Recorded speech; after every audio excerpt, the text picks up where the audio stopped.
بسم الله الرحمن الرحيم.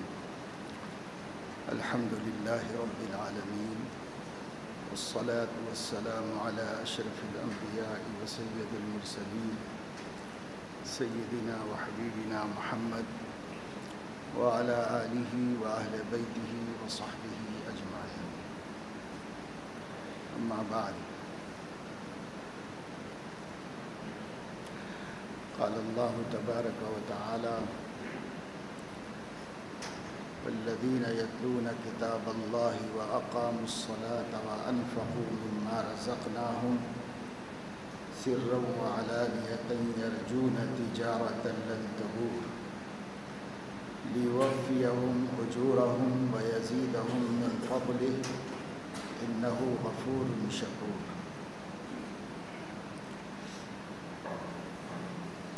صدق اللہ العظیم.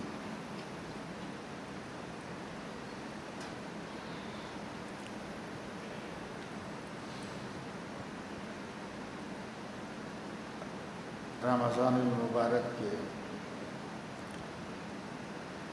اہم ترین اعمال میں ایک عمل قرآن کریم کی تلاوت کرنے کا ہے.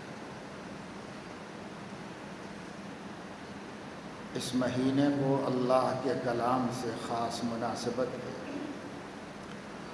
اور اللہ رب العزت نے اپنا ہر کلام اور ہر کتاب رمضان المبارک میں نازل فرمائی.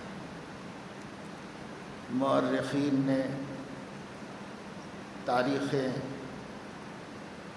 جمع کی ہیں کہ تورات رمضان کی کس تاریخ میں اتاری گئی، انجیل کس تاریخ میں، زبور اور صحیفے جو اللہ تعالیٰ نے اتارے دیگر انبیاء پر، چھوٹی بڑی کتابیں، سب کی سب رمضان المبارک میں اتاری.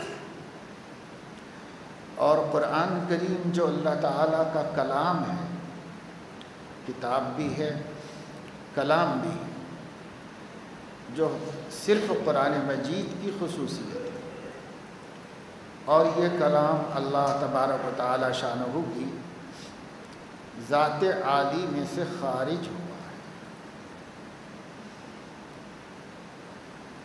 اہل السنت والجماعت کے عقیدے کے مطابق قرآن کریم اللہ تعالی کی ایک صفت ہے، اس کی صفت کلام ہے، اور اللہ کی ہر صفت ذاتی ہے، ازلی اور ابدی ہے، اور کلام بھی اللہ کی ذاتی صفت ہے، اور کلام ہمیشہ اندر ہوتا ہے اور اندر سے ظاہر ہوتا ہے.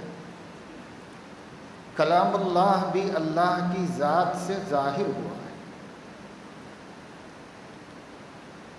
عقیدے کی کتابوں میں ہے: القرآن کلام اللہ تعالی منہ بدا بلا کیفیتی. قرآن اللہ کا کلام ہے، اس کی ذات میں سے ظاہر ہوا ہے. یہ کوئی مخلوق نہیں ہے جسے اللہ نے اپنے باہر پیدا کیا، کیونکہ جتنی مخلوقات ہیں سب اللہ نے اپنی قدرت سے اپنی ذات کے باہر ظاہر فرمائی ہیں، پیدا کی. لیکن قرآن کلام اللہ ہے، اس کو اللہ نے خارج میں ظاہر نہیں کیا، کہیں اور پیدا نہیں کیا. منہ بدا بلا کیفیتی، اللہ کی ذات میں سے ظاہر ہوا مگر اس کی کیفیت ہمیں نہیں معلوم. جیسے انسان کا کلام انسان کی ذات میں سے باہر آتا ہے، اور اس کی کیفیت یہ ہے کہ کلام پہلے دل میں پیدا ہوتا ہے، پھر زبان اس کی ترجمانی کرتی ہے، وہ اپنی زبان سے اس کو باہر لاتا ہے اور ظاہر کرتا ہے. یہ ایک کیفیت ہے، کلام کے ظاہر ہونے کی یہ کیفیت ہے. لیکن چونکہ اللہ کی ذات عالی کے بارے میں ہم جانتے نہیں ہیں، تو اس کے کلام کی کیفیت کو بھی ہم نہیں جانتے. پر ہمارے نبی نے خبر دی ہے: خرج من اللہ سبحانہ وتعالی، اللہ کی ذات میں سے باہر آیا ہے کلام. جیسے ہمارا کلام ہماری ذات میں سے باہر آتا ہے. ان الکلام لفی الفؤاد وانما جعل اللسان علیہ دلیلا. کلام دراصل قلب میں پیدا ہوتا ہے، اس کا مقام دل ہے، اور دل کی ہر چاہت کو کوئی عضو پورا کرتا ہے. سننے کی چاہت کو کان پورا کرتا ہے، دیکھنے کی چاہت کو آنکھ پورا کرتے ہیں، چھونے کی چاہت کو ہاتھ پورا کرتے ہیں، چلنے کی چاہت کو پیر پورا کرتے ہیں. یہ سب دل کی چاہتیں ہیں جن کو یہ اعضاء و جوارح پورا کرتے ہیں. تو بولنے کی جو چاہت ہے دل کو، اس کے دل میں جو بات ہے اس کو ظاہر کرنے کی جو چاہت ہے، اس کا وسیلہ اور ذریعہ اللہ نے زبان کو بنا دیا ہے. وَإِنَّمَا جُعِلَ اللِّسَانُ عَلَيْهِ دَلِيلًا. زبان کلام قلب کی رہبر ہے، وہ باہر نکال کے لاتی ہے اور لوگوں کو سناتی ہے. تو یہ ہمارے کلام کی کیفیت ہے. پر باری تعالیٰ کے کلام کی کیفیت کیا ہے تو ہم نہیں جانتے. اس لیے ہم یہ کہتے ہیں یہ کلام ہے اور اس کی ذات سے ظاہر ہوا ہے. منہ بدا، اللہ کی ذات سے ظاہر ہوا ہے، اور خرج من اللہ، اللہ کی ذات میں سے نکلا ہے. لیکن کس طرح؟ تو اس سوال کا ہمارے پاس جواب نہیں، اور نہ یہ سوال قائم کرنے کی اجازت ہے اور نہ جواب دینے کی اجازت ہے. لیکن اتنا ماننا، ایمان لانا لازمی اور ضروری ہے کہ قرآن کلام اللہ ہے، ذات باری تعالیٰ سے اس کا ظہور ہوا ہے، اور پھر جبرائیل کے ذریعے سے ہمارے نبی صلی اللہ علیہ وسلم کے قلب مبارک پر نزول ہوا ہے، اور پھر آپ کی زبان مبارک سے صحابہ کرام نے سنا، ان کے دلوں نے محفوظ کیا، پھر طبقہ بطبقہ ہوتے ہوتے ہوتے ہوتے ہم لوگوں تک آیا. یہ وہی کلام ہے جو اللہ کی ذات میں سے نکلا اور اس کی ذات سے ظاہر ہوا، جبرائیل کے ذریعے پوری حفاظت کے ساتھ ہمارے نبی کے قلب مبارک پر اتارا گیا، اور پھر ان کی زبان سے صحابہ نے سنا. اب پھر اس طریقے سے طبقہ بطبقہ ہر زمانے کے لاکھوں لوگ جن کے جھوٹ پر جمع ہونے کا امکان نہیں ہے، اس کو قرآن کہتے ہوئے آئے ہیں، اسے کلام اللہ کہتے ہوئے آئے ہیں، اور اس مضبوط ترین محفوظ ترین طریقے سے اللہ کا یہ کلام ہم تک پہنچا، اور ہمارے بچوں کے سینوں میں محفوظ ہے، ہماری کتابوں میں محفوظ ہے. یہی کلام اللہ ہے.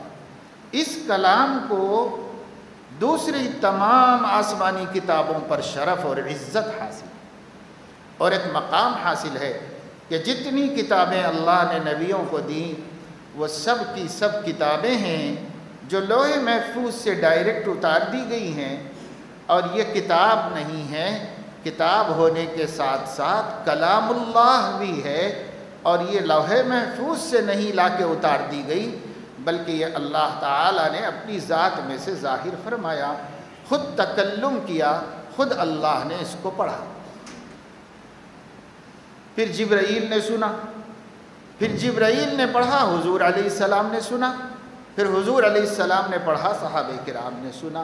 یہ پورا اللہ تعالیٰ تک ایک چین ہے، ایک سلسلہ ہے، اللہ سے چل کے یہ کلام ہم تک پہنچا ہے. ظاہر ہے کہ پھر اس کلام کا مرتبہ دنیا میں کوئی کلام حاصل نہیں کر سکتا. کسی کا کلام کلام الہی کے متوازی تو کیا اس کے پاسوں کو بھی نہیں جا سکتا. خود آسمانی کتابیں بھی اس کلام کا مقابلہ نہیں کر سکتی. اس لیے سب سے اعظم، سب سے اشرف اور سب سے اعلیٰ کتاب ہے جو اللہ تعالیٰ نے ہمیں عطا فرمائی ہے. اس کتاب کو رمضان کے ساتھ خصوصیت ہے، اس لیے کہ رمضان میں اللہ نے نازل فرمایا انا انزلناہ فی لیلۃ القدر. ہم نے اس قرآن کو لیلۃ القدر میں اتارا ہے، اور لیلۃ القدر کے بارے میں سب جانتے ہیں کہ وہ رمضان میں ہے، تو قرآن رمضان میں اتارا گیا. پہلی وحی بھی رمضان میں آئی. حضور اکرم صلی اللہ علیہ وسلم غار حرا میں تھے، رمضان کے مہینے میں اللہ نے پہلی وحی ان کے پاس بھیجی. تو قرآن اور رمضان ایک دوسرے کے ساتھ جڑے ہوئے ہیں.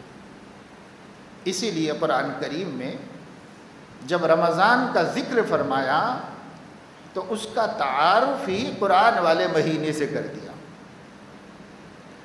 روزوں کی فرضیت کو بیان کرنا چاہ رہے ہیں کہ روزے کب فرض ہیں، رمضان میں ہیں، تو اللہ تعالیٰ فرما رہے ہیں شہر رمضان الذی انزل فیہ القرآن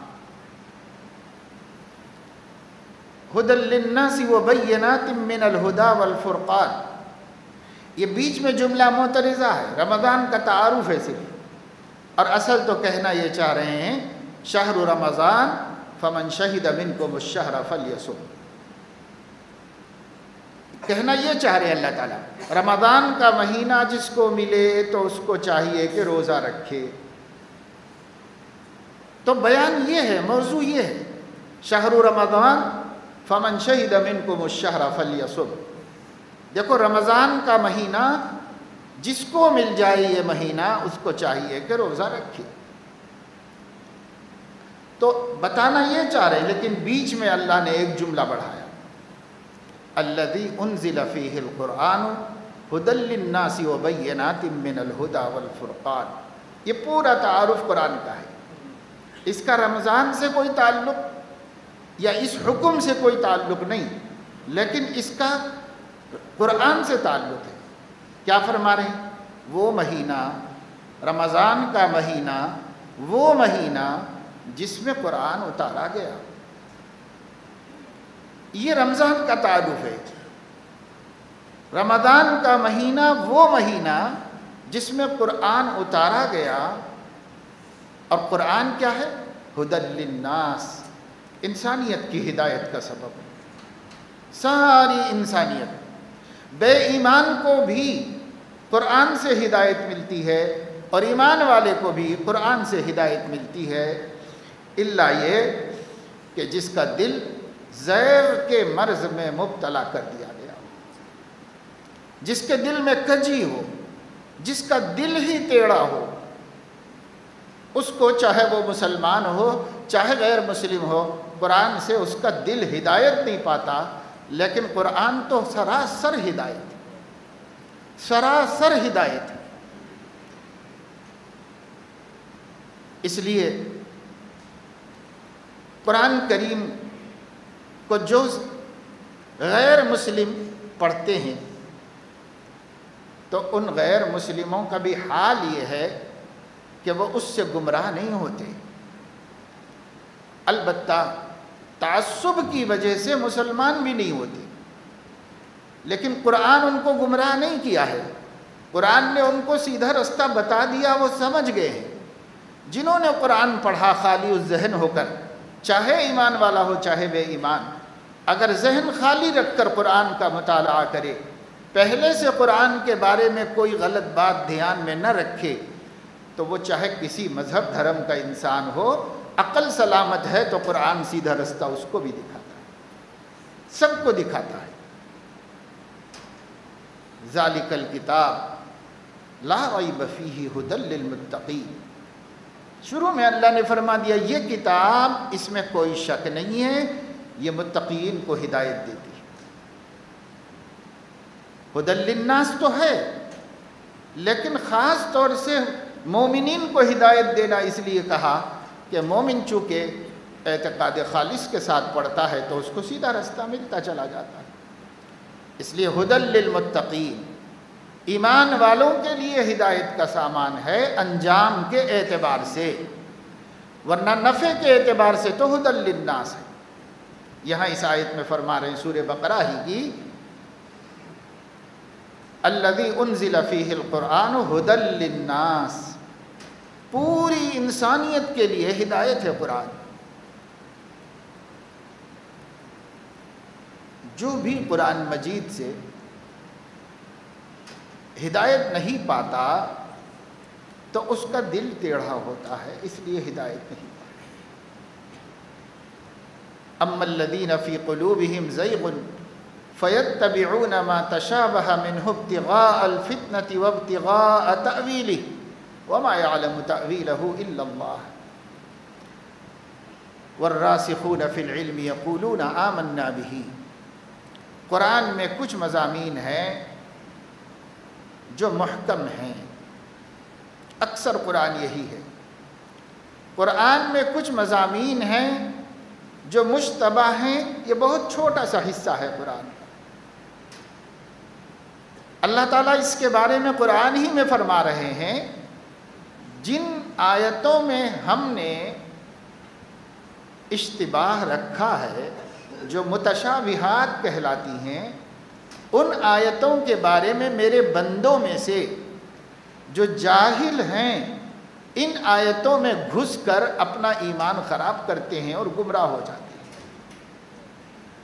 اور جو راسخ فی العلم ہیں، یعنی بہت زبردست علم رکھنے والے ہیں، وہ ان آیتوں میں گھستے نہیں ہوں، کہتے ہیں آمنا بہ کل من عند ربنا، ہم اس پہ ایمان لائے اس لیے کہ سب ہمارے رب نے نازل کیا ہے، ہم سمجھنا بھی نہیں چاہتے، ہم اس میں گھسنا بھی نہیں چاہتے، وہ جاتے ہی نہیں ہیں مشتبہات میں۔ اب باقی محکمات ہزاروں آیتیں ہیں، آپ اس کو سمجھیے، عمل کیجئے، اس پہ چلیے، اس سے فائدہ اٹھائیے۔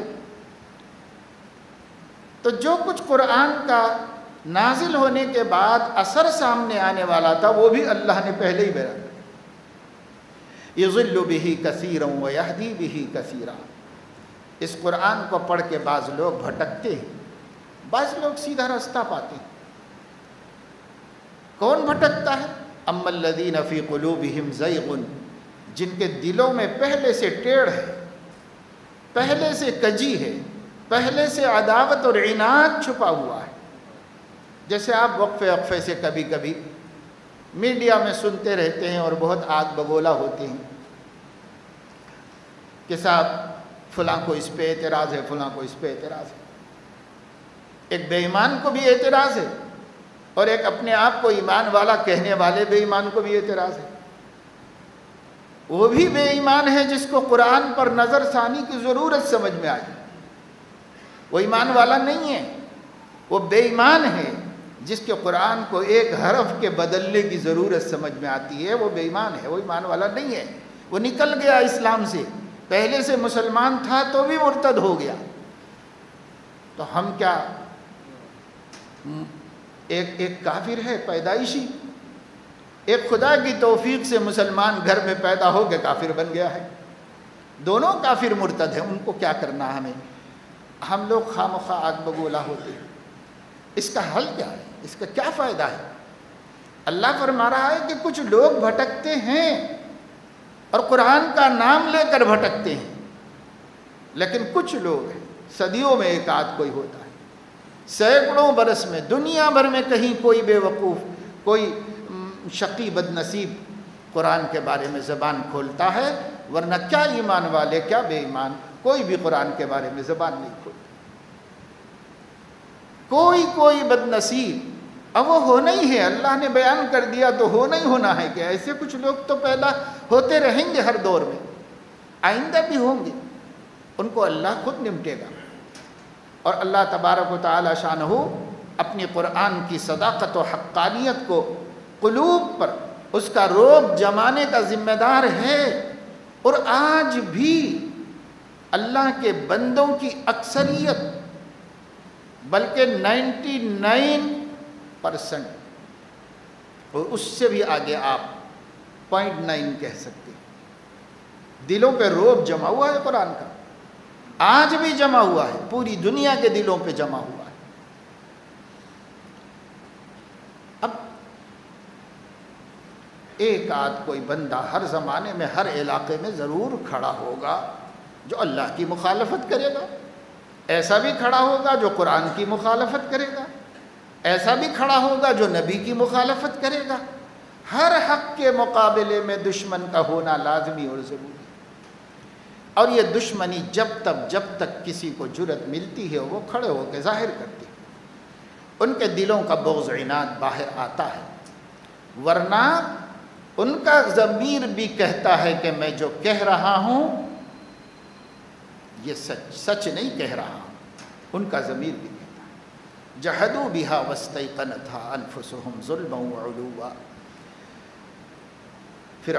فرعونیوں نے انکار کیا، ڈرا حالے کہ ان کے قلوب یقین کرتے تھے کہ یہ سچ ہے، موسیٰ کا کلام سچ ہے، موسیٰ کی دعوت سچ ہے۔ وَاسْتَيْقَنَتْهَا أَنفُسُهُمْ، ان کے دلوں نے یقین کیا تھا مگر پھر بھی انہوں نے انکار کیا۔ کیوں؟ ظلماً وعلوا، بڑے بننے کے واسطے، مفت کی شہرت کے واسطے، نام و نمود کے واسطے، اور حق سے تجاوز کرنے کے واسطے انہوں نے جان بوجھ کے انکار کیا۔ آج بھی کوئی کر رہا ہے، اس کے دل کا یہی حال ہے کہ اس کا دل تو مان رہا ہے لیکن وہ زبان سے انکار کر رہا ہے۔ مگر انکار کرنے والے شاید و باید ہی کوئی ہو۔ نہیں، ہمت کسی کو اللہ دیتا ہے، لیکن اللہ ہی جب کسی کو ہمت دیتا ہے تو وہ اللہ کے مقابلے میں کھڑے ہو جاتا ہے، قرآن کے مقابلے میں کھڑا ہو جاتا ہے اور نبی کے مقابلے میں کھڑا ہو جاتا ہے۔ اس لیے میرے دوستو، کچھ لوگ کہیں گے، کہتے رہیں گے، اپنے انجام کو وہ دیکھیں گے اور اللہ تعالیٰ ان کو بے انجام نہیں چھوڑے گا۔ اِنَّا مِنَ الْمُجْرِمِينَ مُنْتَقِمُونَ، الف لام میم سجدہ میں اللہ نے فرمایا یقیناً ہم اپنے مجرموں سے انتقام لیں گے، اور لے گا اللہ تعالیٰ، اور لے رہا ہے۔ بے یار و مددگار ایسی موت مرتے ہیں جن پر خود ان کی اپنے قبیلے بستی کو بھی رحم نہیں آتا۔ اور اگر اس دنیا میں ان کے ساتھ ذلت کا معاملہ نہیں ہوا تو کیا ہوا؟ یہ دنیا پر بات ختم نہیں ہو جا رہی ہے، اللہ کے سامنے ایک دن سب کو حاضر ہونا ہے۔ اس دن اللہ تبارک و تعالی شانہ اِنَّ مِنَ الْمُجْرِمِينَ مُنْتَقِبُونَ ذلیل کرے گا، رسوا کرے گا۔ لوگ اللہ تعالیٰ کے سامنے بھیک مانگیں گے، ہاتھ جوڑیں گے۔ اللہ تعالیٰ فرمائے گا اقصؤوا فیہا ولا تکلمون، مجھ سے بات بھی مت کرو، ذلیل بن کے پڑے رہو۔ تو ان کی بات بھی نہیں سنی جائے گی۔ اس لیے قرآن کی کوئی تنقیص کر رہا ہے، بے شک ناقابل برداشت ہے، ہمیں اپنے تکلیف کا اظہار کرنے کا حق ہے اور ہمیں تکلیف ہونی چاہیے، لیکن اس کا اطمینان رکھیے کہ اس کو نمٹنے کے لیے اللہ بہت کافی، اللہ بہت کافی ہے اس کو نمٹنے کے لیے۔ پر ہمیں یہ غور کرنا ہے کہ اللہ کی اس کتاب کی ہم کتنی قدر کر رہے ہیں، ہم کتنی قدر کر رہے ہیں۔ کسی کو اتنی جرأت اور ہمت ہوئی ہے، ہماری ناقدریوں کے بعد ہوئی ہے، ہماری بے ادبیوں کے بعد ہوئی ہے، ہماری گستاخیوں کے بعد ہوئی ہے۔ ہم کس قدر گستاخ ہیں قرآن کے۔ ہمارے گھر میں برس بھر پڑا رہا، دھول میں اٹا رہا، ہمیں فرصت نہیں ملی کہ ہم اللہ کی کتاب کو صاف کریں، اٹھائیں، اس پر سے گرد ہٹائیں اور وضو بنائیں اور اس کو تلاوت کریں اور پڑھیں۔ کتنے گھروں میں قرآن رکھا ہوا ہے، پڑھنے کی توفیق نہیں ہوتی۔ کتنی دکانوں میں رکھا ہوا ہے۔ میں ابھی کسی ضرورت سے ایک دکان میں گیا، مسلمان کی دکان، تو قرآن مجید رکھا ہوا تھا ایک طرف شو کیس میں۔ نوجوان بچہ تھا، میں نے کہا بیٹا قرآن اب کھولو، رمضان شروع ہو گیا ہے، خالی بیٹھ کے کچھ کرو، جب کوئی کسٹمر ہو تو اس کو دیکھ لو، جب کسٹمر نہ ہو تو تمہارا قرآن سامنے رکھا ہوا رہے تمہارے سامنے۔ اب یہاں وہاں رکھنے کا وقت نہیں ہے، قرآن سامنے رکھو اور پڑھتے رہو، جتنا پڑھنے کا اللہ موقع میں دے پڑھتے رہو۔ صرف برکت کے لیے قرآن رکھ دیا اناگریشن کے وقت میں اور وہ رکھا رہا مرسوں، اور جب تک کہ دکان بیچنے کی نوبت نہیں آئی، گھر بیچنے کی نوبت نہیں آئی، قرآن رکھا ہوا ہے اپنی جگہ پر۔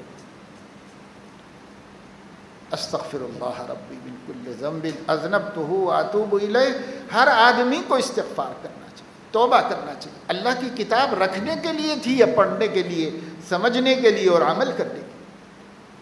کاہے کے لیے یہ پیغام آسمان سے اتارا گیا؟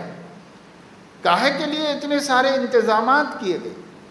جس وقت قرآن مجید اتارا جا رہا تھا اس سے پہلے دنیا میں جنات کو اتنی طاقت تھی کہ آسمانوں تک چلے جاتے تھے، آسمان دنیا پر جو فرشتے آپس میں باتیں کرتے ہیں اور اللہ کے احکامات کا مذاکرہ کرتے ہیں اس کو سن لیا کرتے تھے اور آ کر نجومیوں اور کاہنوں کو بتا دیا کرتے تھے۔ لیکن اللہ رب العزت نے قرآن نازل کرنے کا ارادہ کیا تو جنات کی اس طاقت کو چھین لیا ان سے،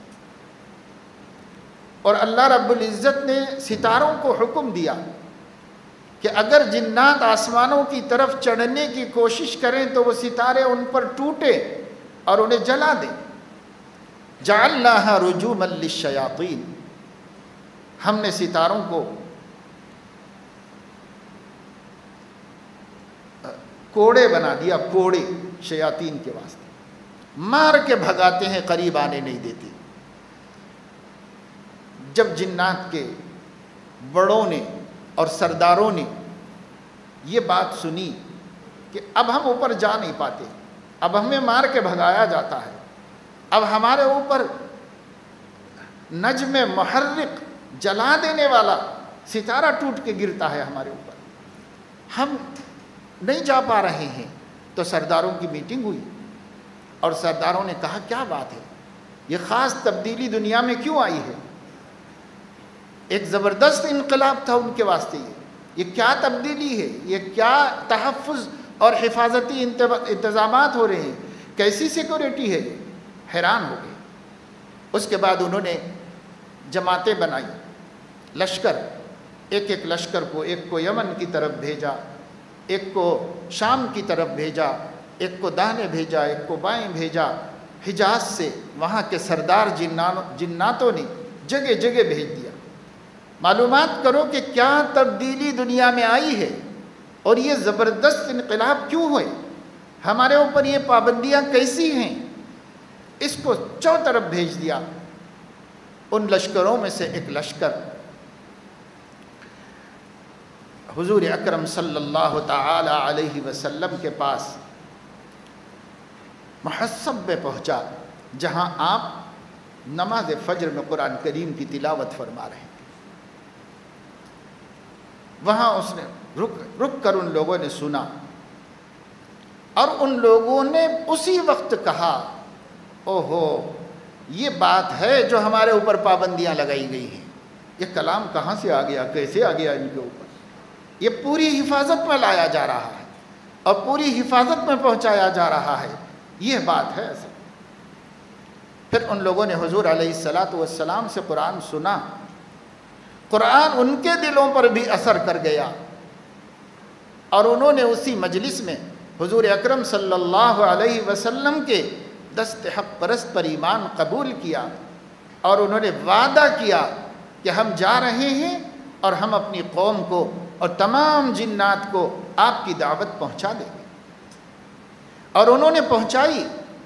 یا قومنا اجیبوا داعی اللہ وآمنوا بہ، اے ہماری قوم جنات، اللہ کی داعی کو جواب دو اور اللہ کے داعی کی دعوت قبول کر لو اور اس پر ایمان لے آؤ۔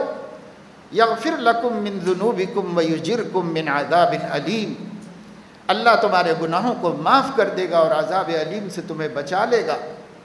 وَمَن لَا يُجِبْ دَاعِيَ اللَّهِ، اور جو اللہ کے داعی کی دعوت نہیں سنے گا اور نہیں قبول کرے گا، فَلَيْسَ بِمُعْجِزٍ فِي الْأَرْضِ وَلَا فِي السَّمَاءِ، نہ وہ اللہ کو زمین میں ہرا سکتا ہے نہ آسمانوں میں ہرا سکتا ہے۔ پکڑے گا اللہ اور سزا دے گا۔ یہ دعوت جنات نے جا کر اپنی قوم میں دی، اللہ تعالیٰ نے قرآن مجید میں اس کو نازل کیا۔ اتنی حفاظتوں سے یہ کتاب اتاری گئی، کسی کو مداخلت کا حق نہ ملے، کوئی ساحر، کوئی کاہن، کوئی نجومی، کوئی جادوگر، کوئی بھی کلام اللہ میں دخل نہ دے سکے۔ اللہ کا کلام ہے، اسے پوری سیکورٹی میں پورے تحفظ کے ساتھ اتارا گیا۔ پھر اللہ نے فرمایا اللہ متین ہے، بڑی طاقت والا، جبرائیل متین ہیں، بڑی طاقت والے اللہ کی مخلوق میں، اور اللہ کے نبی صلی اللہ علیہ وسلم متین اور امین ہیں، بڑی قوت والے، قرآن کے نزول کو برداشت کر سکنے والے۔ حضور علیہ السلام پر قرآن اترتا تھا صدیقہ عائشہ رضی اللہ تعالیٰ عنہا کا بیان ہے، میری مانڈی پہ سر رکھے ہوئے تھے، ایک آیت نازل ہوئی، لیکن اس آیت کے وزن سے مجھے ایسا لگا کہ ران کی ہڈی ٹوٹ جائے گی۔ ایک آیت نازل ہوئی۔ ایک صحابی فرماتے ہیں کہ حضور علیہ السلام میرے بازو بیٹھے ہوئے تھے اور آپ کی مانڈی میری مانڈی پر تھی، اتنے میں وحی نازل ہونا شروع ہوئی، مجھے ایسا لگا کہ میرا پیر ٹوٹ جائے گا، آپ کا پیر اتنا وزن ہو۔ حضرت عائشہ فرما رہی کہ سخت سردی میں ایک آیت نازل ہوتی تو پسینے نکل جاتے تھے، دانت چپک جاتے تھے حضور علیہ السلام کے۔ بعض صحابہ فرماتے ہیں اونٹنی پر بیٹھے ہوتے اور وحی نازل ہوتی تو کلام اللہ کے وزن سے اونٹنی کی کمر کمان بن جاتی۔ یہ بھاری کلام، انا سنلقی علیک قولا ثقیلا، اے نبی ہم آپ پر بہت بھاری کلام اتارنے والے ہیں، بہت بھاری کلام۔ اور یہ سب احادیث بتلا رہی ہے کہ حضور علیہ السلام پر بہت بھاری تھا، تو اللہ نے ان کو طاقتور بنایا، لے کے آنے والے جبرائیل کو طاقتور بنایا، اور اللہ تو طاقتوں کے مالک ہے ہی، تو اپنا نام متین، جبرائیل کا نام متین اور نبی کا نام متین، بہت طاقتور، بہت مضبوط۔ پھر آسمانوں کو حفاظت کا انتظام حکم ملا، ستاروں کو حفاظت کا حکم ملا، جنات کی طاقت چھینی گئی اور ان کو مداخلت سے بچایا گیا، کاہنوں، ساحروں اور نجومیوں سے بچایا گیا، اور اسلام قرآن کو پوری حفاظت سے ہمارے نبی پر اتارا گیا۔ پھر تو صحابہ کرام کے سینوں نے اسے محفوظ کیا، من و عن محفوظ کیا، اور تب سے لے کے اب تک 1400 برس سے قرآن مجید جیسا اترا تھا ویسے محفوظ ہے، مکمل۔ اور نہ صرف یہ کہ قرآن کے حروف محفوظ ہیں، الفاظ محفوظ ہیں، آیات محفوظ ہیں، قرآن کریم کا انداز بھی محفوظ ہے۔ کیسے نبی نے پڑھا تھا، صحابہ ادنا مخالفت کو گوارا نہیں کرتے تھے۔ بخاری شریف میں ہے کہ ایک صحابی نے قرآن مجید پڑھا اور اس میں یہ صدقات کے مصارف والی آیت پڑھی، انما الصدقات للفقراء والمساکین۔ فقراء کا مد نہیں کھینچا، بس اتنی غلطی کی، باقی سب صحیح پڑھا، جیسے میں پڑھ رہا ہوں انما الصدقات للفقراء والمساکین، پڑھنا ایسے چاہیے تھا انما الصدقات للفقراء والمساکین، یہ کھینچا نہیں، اتنی غلطی کی اس نے، بس معنی نہیں بدلے، مفہوم نہیں بدلا، کچھ نہیں بدلا۔ لیکن ان صحابی نے نماز کے بعد ناراض ہوتے ہوئے فرمایا لوگوں کا کیا حال ہے، قرآن پڑھنا نہیں سیکھتے اور نماز پڑھانے کھڑے ہو جاتے۔ اتنی غلطی کو صحابی نے برداشت نہیں۔ اور ایک مرتبہ بخاری شریف میں ہے کہ حضرت عبداللہ ابن مسعود رضی اللہ عنہ فرماتے ہیں ایک صاحب نے نماز پڑھائی اور انہوں نے ایک لفظ کو اس طرح نہیں پڑھا جس طرح حضور علیہ السلام سے انہوں نے سنا تھا، حالانکہ عربی میں دونوں لفظ درست تھے، لیکن اس طرح نہیں پڑھا جیسے حضور علیہ السلام نے پڑھا تھا۔ تو عبداللہ ابن مسعود رضی اللہ عنہ نے ان صاحب سے الجھ گئے، جلیل القدر صحابی تھے، علماء صحابہ میں سے تھے، ان کا کالر پکڑ کر انہیں کھینچ کے لے کے آئے اور حضور علیہ السلام کی خدمت میں بٹھایا اور سخت ناراض تھے۔ حضور نے فرمایا بھائی کیا ہو گیا؟ کہا یا رسول اللہ یہ قرآن ایسے پڑھتا ہے جیسے آپ نہیں پڑھتے، آپ سے ہٹ کے قرآن پڑھ رہا ہے، میں اس کو پکڑ کے آپ کی خدمت میں لایا۔ حضور علیہ السلام نے فرمایا کیسے پڑھ رہے ہو بھائی تم؟ انہوں نے پڑھ کے سنایا، اور حضرت عبداللہ ابن مسعود سے پوچھا تم کیسے پڑھتے ہو؟ انہوں نے بھی پڑھ کے سنایا۔ پھر حضور علیہ السلام نے فرمایا کہ کلاکما حسن، دونوں ٹھیک ہی پڑھ رہے ہو، میں نے اللہ سے 7 لغتوں میں قرآن پڑھنے کی اجازت لی ہے، اس لیے اس نے جس لغت میں پڑھا ہے وہ جائز ہے، درست ہے، اس لیے حضور علیہ السلام نے فرمایا کلاکما محسن، تم دونوں اچھے ہی پڑھنے والے ہو، صحیح ہی پڑھ رہے ہو، لا تختلفو، آپس میں ان چیزوں میں مت الجھو، اس لیے کہ تم سے پہلے جو قومیں ہلاک ہوئی ہیں غیر ضروری مسائل میں الجھ کر ہلاک ہوئی، جیسے اس وقت ہم لوگوں کا حال ہے۔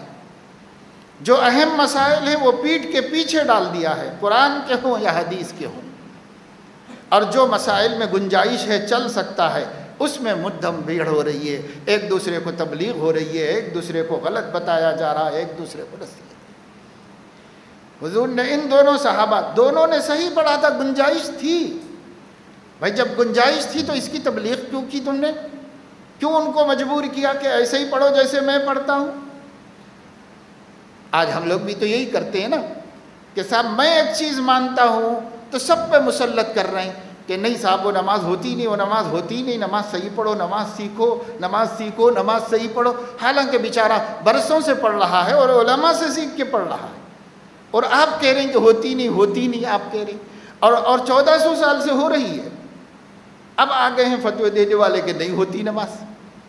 تو اب بتاؤ یہ چیزوں میں جب گنجائش تھی، جس کے بارے میں محدثین یہ فرما رہے ہیں، مثال کے طور پر ہاتھ کیسے باندھنا چاہیے، امام ترمذی نے سب حدیثیں نقل کر دی اور اس کے بعد فرمایا کہ وفی ذالک واسع عندہ، وفی کل ذالک واسع عندہم، کہا فقہا اور محدثین کے ہاں ہر طرح گنجائش ہے۔ جب امام ترمذی کہہ رہے ہیں کہ سب طرح گنجائش ہے اور آج ایک خدا کا بندہ کہتا ہے بالکل گنجائش ہے، بالکل غلط ہے، اگر اب میری طرح نہیں کرو گے تو وہ نماز ہی نہیں ہوگی، جائز ہی نہیں ہوگی، یا سنت کے مطابق ہی نہیں ہوگی۔ میں سنت سکھانا چاہ رہا ہوں، میں حدیث پہ چلانا چاہ رہا ہوں، لا حول ولا قوت الا باللہ۔ دیکھو یہ حدیث بخاری کی عبرت ہے ایسے مسلمانوں کے واسطے۔ حضور علیہ السلام فرما رہے ہیں، دونوں کا سنا، دونوں کی گنجائش موجود تھی اسلام میں، تو آپ نے فرمایا کلاکما محسن، تم دونوں صحیح پڑھ رہے ہو، ولا تختلفوا، ایسی چیزوں میں اختلاف مت کرو، اس لیے کہ انما ہلک من کان قبلکم، تم سے پہلے جو لوگ ہلاک ہوئے ہیں وہ ایسی چیزوں میں اختلاف کر کے ہلاک۔ حق اور باطل کی بات نہیں ہے، مسائل میں گنجائش کی بات ہے۔ اور پھر اس کے بعد جو ہے طرح طرح کے ویڈیوز، طرح طرح کی چیزیں مسلمانوں کو کنفیوز کرنے والے، میں گزشتہ جمعے میں بھی کہہ چکا ہوں، اب پھر کہتا ہوں۔ ابھی کل میں دیکھ رہا تھا کہ ایک صاحب نے پڑوسی ملک میں کہا ہے کہ میں علل اعلان کہتا ہوں کہ چاروں امام اور چاروں فقہ غلط ہیں۔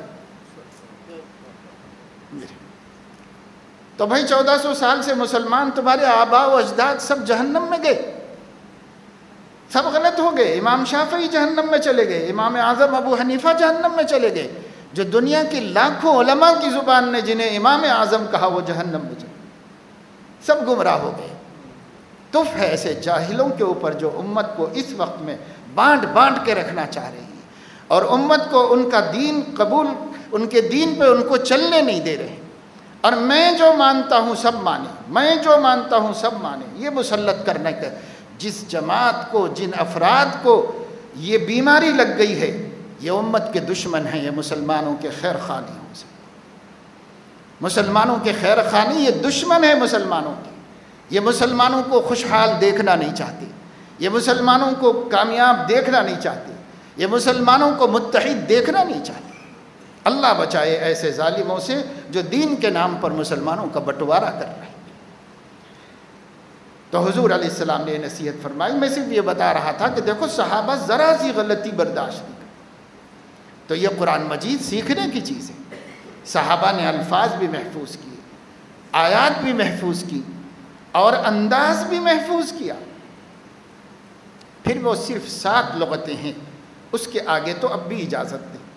7 میں حضور نے اجازت لے لی کہ اگر ذرا سا بندے سے غلطی ہو جائے اور وہ کسی بھی لغت میں ہے عرب کے 7 لغتوں میں سے، تو نماز تو ہو جائے گی، گناہگار تو نہیں ہوگا۔ اس لیے ہمارے آقا نے بار بار جبرائیل کو بھیج کر 2، 3، 4، 5 پھر 7 زبانوں کی لغتوں کی اجازت لے لی اللہ تعالیٰ۔ اسی کو ہمارے ہاں قرائے کرام محفوظ رکھے ہوئے ہیں اور مستقل فن ہے، مستقل علم ہے۔ تو میرے عزیزو، یہ قرآن اور رمضان خاص جوڑ رکھتے ہیں، ہمیں چاہیے کہ رمضان شریف میں کثرت سے تلاوت کریں۔ ہمارے اکابر صحابہ سے لے کے اب تک تمام بزرگوں کا یہ معمول رہا ہے کہ وہ رمضان میں دوسری عبادتوں کو کم کر کے تلاوت کی عبادت کو بڑھا دیں۔ قرآن کی تلاوت بکثرت کیجیے۔ اور عبادتیں تہجد پڑھ لینا ہے، ٹھیک ہے، اوابین پڑھ لیجئے، اشراق پڑھ لیجئے، اس میں تھوڑا سا وقت لگتا ہے، یہ بھی اہم اعمال ہے۔ رمضان میں نفلوں کا ثواب فرضوں کے برابر ہو جاتا ہے، اس لیے انہیں نہ چھوڑا جائے۔ لیکن اور معمولات ہمارے ہوں، وہ معمولات مختصر کیے جائیں، تلاوت زیادہ کی جائے، جتنا ہو سکے وقت تلاوت میں لگاؤ۔ دیکھو ہر ذکر سے افضل ذکر وہ قرآن کریم ہے، دلوں کا زنگ دور ہوتا ہے قرآن کریم کی تلاوت بھی کیجئے، اور ایک رکوع سمجھ کے بھی پڑھیے۔ بعض لوگوں نے کچھ ایسا تصور دے دیا ہے لوگوں کو کہ سمجھ کے نہ پڑھے تو کوئی کام ہی نہیں ہے، بیکار ہے، اور قرآن مجید سمجھ کے نہ پڑھیں تو وہ طوطے کی طرح رٹنے سے کیا فائدہ ہے۔ عجیب لوگ ہیں جن کی اپنی باتوں پہ ہٹ ہے۔ جس چیز پر امت کا اجماع ہے اس کے خلاف کیوں رائے بنا رہے ہو؟ امت کا اجماع ایسا ہے کہ قرآن کریم آپ کو نہ سمجھ میں آئے تب بھی ہر حرف پر 10 نیکیاں ملتی ہیں۔ کیا یہ ثواب نہیں؟ یہ نیکی کا کام نہیں ہے قرآن پڑھنا اور ثواب کمانا نیکی کا کام نہیں ہے؟ ہاں یہ ضرور کہنا چاہیے کہ بھئی محض ایسے پڑھتے رہنے کے بجائے سمجھ کے بھی پڑھنا چاہیے۔ یہ بات ٹھیک ہے، یہ کہنا چاہیے کہ قرآن کو سمجھ کے ایک دفعہ تو سمجھ کے پڑھو، یا سن لو کسی عالم دین سے قرآن کو، یہ تو بات بالکل ٹھیک ہے اور بہت ضروری ہے۔ لیکن یہ کہنا کہ نہ سمجھے بغیر پڑھنے کا کوئی فائدہ نہیں، یہ بالکل اجماع امت کے خلاف ہے۔ پوری امت کے علماء سمجھ کر پڑھو یا نہ سمجھ کر پڑھو، قرآن صحیح پڑھو، ہر حرف پر 10 نیکیاں ملتی ہیں، اور رمضان تلاوت کرنے کا مہینہ ہے۔ رمضان شریف میں کثرت سے تلاوت کرو، اور تھوڑا تھوڑا سمجھ کے بھی پڑھتے رہو۔ یہ بھی ایک ہے بھئی اپنے پاس معتبر مستند ترجمہ رکھو، کسی عالم سے معلوم کر کے ایک رکوع ترجمے کے ساتھ بھی پڑھو، تاکہ قرآن کے پیغام کا ہمیں پتہ چلے، تاکہ قرآن کے علوم ہمارے اوپر کھلیں اور ہماری نگاہوں میں آئیں۔ لیکن اس کے علاوہ محض ثواب کمانے کے لیے قرآن مجید کی تلاوت بھی کرتے رہنا چاہیے، جو روانی کے ساتھ کرنا پڑتا ہے، جس میں ہم تدبر کے لیے عالم بھی کچھ زیادہ ٹائم نہیں دے سکتا، بلکہ کثرت سے پڑھنا یہ محمود ہے، پسندیدہ ہے۔ رمضان میں بکثرت تلاوت، یہاں تک کہ حضرت جبرائیل آتے تھے اور حضور علیہ السلام کو قرآن سناتے تھے۔ 2 حدیثیں ہیں، ایک میں سننے کی بات آئی ہے، سنانے کی بات آئی ہے۔ دونوں کو سامنے رکھ کر محدثین فرماتے ہیں کہ دور کرتے تھے، جیسے آج حافظ سنا لیتا ہے کسی کو اور اس کا سن لیتا ہے، ایسے ہی حضرت جبرائیل آ کر حضور علیہ السلام کو قرآن سناتے تھے رمضان میں، اور خود سنتے تھے حضور علیہ السلام سے، اور اس کا فائدہ یہ ہوتا تھا، بخاری میں ہے کہ اللہ کے نبی صلی اللہ علیہ وسلم سب سے زیادہ سخی تھے، اجود الناس، تمام انسانیت میں سب سے سخی تھے، لیکن رمضان شروع ہوتا تو ان کی سخاوت طوفان اور آندھی کی طرح تیز ہو جاتی تھی۔ آندھی میں جیسے ہوا چلتی ہے نا، ایسے تیز ہو جاتی تھی۔ اور آگے راوی کہتے ہیں، اور یہ اس وجہ سے کہ جبرائیل آ کر آپ کو قرآن سناتی تھی۔ اس خوشی میں نبی پاک صلی اللہ علیہ وسلم اتنی خیرات کرتے تھے، اتنی خیرات کرتے تھے۔ اسی لیے بعد میں صحابہ کا اور تابعین کا اور علماء کا یہ مزاج رہا، جب بھی قرآن ختم ہوتا تو فوراً خیر خیرات کرتے، جب بھی قرآن پڑھتے خیر خیرات کرتے، کیونکہ قرآن پڑھنے کی توفیق ملنا معمولی بات نہیں۔ اللہ کے نبی آندھیوں کی طرح خیرات کرتے تھے، کیونکہ ان کو قرآن سنانے کا موقع ملا اور سننے کا موقع ملا جبرائیل علیہ السلام سے۔ تو اس لیے بھائی خوشی کی بات ہے، مسلمان قرآن مجید ختم کرے۔ صحابہ کے بارے میں امام سیوطی نے لکھا، ایک دور ختم ہوتا تھا، کھجور کا ٹوکرا رکھ لیتے تھے، اور جیسے ہی ختم ہوتا لوگوں کو جمع کرتے، بچوں کو جوڑتے اور انہیں کھجوریں بانٹ دیتے تھے، پھر پڑھنا شروع کر دیتے، اور جیسے ہی ختم ہوتا پھر ان کو کچھ بانٹتے اور کھلاتے تھے، پھر پڑھنا شروع کرتے تھے۔ ہمیں قرآن ختم کر کے خوشی ہی کیا ہوئی ہے کہ ہم بھی کچھ کرتے، ہم بھی کچھ کریں، اس کی خوشی ہی کیا ہوئی ہم کو؟ اس لیے بھائی قرآن مجید پڑھو، خوشی سے پڑھو، اللہ کی رضا کے لیے پڑھو۔ اللہ تعالیٰ کا کلام مجھے پڑھنے کی توفیق مل رہی ہے، اللہ اکبر، کتنی بڑے نصیب کی بات ہے۔ تو اس مہینے کا ایک خاص عمل تلاوت قرآن ہے۔ آپ لوگوں سے گزارش ہے کہ بکثرت قرآن مجید کی تلاوت کیجئے، اپنے گھر میں بھی عورتوں کو، بچوں کو، بچیوں کو ترغیب دیجئے کہ وہ جتنا کام سے ٹائم بچے قرآن مجید پڑھیں، قرآن مجید پڑھیں، بکثرت قرآن مجید رمضان میں تلاوت کریں۔ یہ مہینہ ہی وہ ہے جس میں اللہ نے قرآن اتارا ہے، اور قرآن انسانیت کے لیے ہدایت ہے اور حق و باطل کے درمیان فرق و امتیاز ہے۔ اللہ تعالی ہم سب کو اس پر عمل کی توفیق نصیب فرمائے۔ ایک اعلان یہ آپ لوگ محفوظ کر لیں ذہن میں آئندہ جمعے کے لیے کہ چونکہ لاک ڈاؤن کے بعد اچانک 10-15 منٹ کے لیے بیان رکھا گیا تھا، تو دیر سے نماز اور اذان رکھی گئی تھی، اس لیے آئندہ جمعے سے 1 بجے اذان ہو جائے گی، 1:10 کو بیان شروع ہو جائے گا۔ اس اعتبار سے جو لوگ بیان میں اہتمام سے آتے ہیں ٹائم محفوظ کر لیں، اسی حساب سے آئیں۔